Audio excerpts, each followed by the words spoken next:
A key thread in Meister Eckhart's work is his idea of detachment. For Eckhart, in true detachment, the individual is in a state where they neither want this or that thing. They neither want this event to happen nor that event to happen.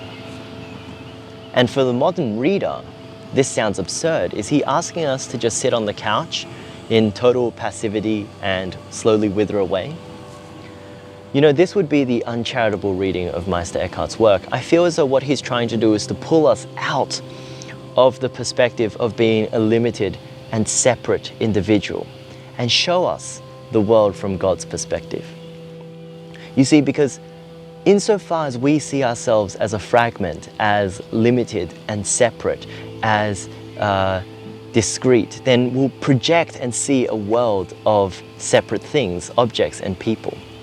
And then those things, objects, people become a means to an end. They become tools and obstacles, tools which move us towards our goal and obstacles which get in the way. And so from the perspective of being separate, it's actually impossible to achieve true detachment. It's actually impossible to have what the Desert Fathers would call apatheia of the soul.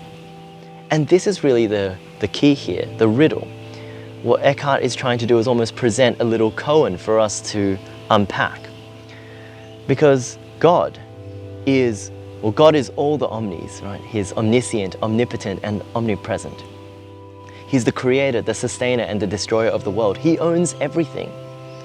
And everything that is according to God's will. And God's will is good.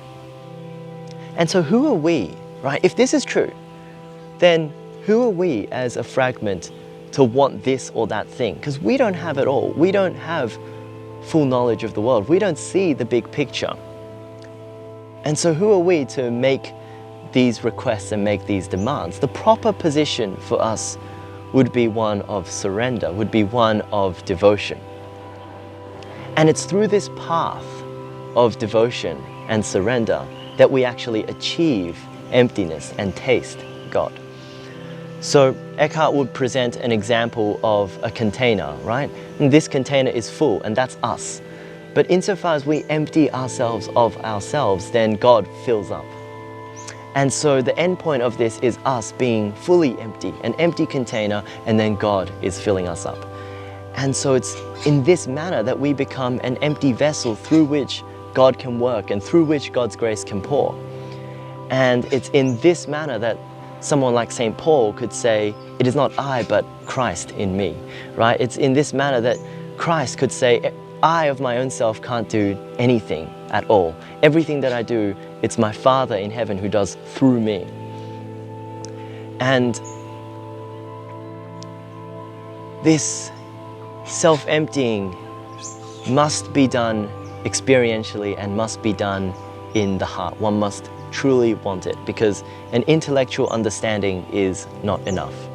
As Meister Eckhart says, one can know everything about making wine, everything, the types of grape, all the various techniques, but at the end of the day, the point is to taste it.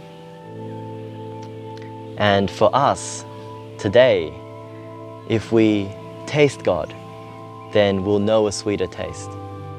And when we taste God, we'll want more, because we know that only God can fulfill.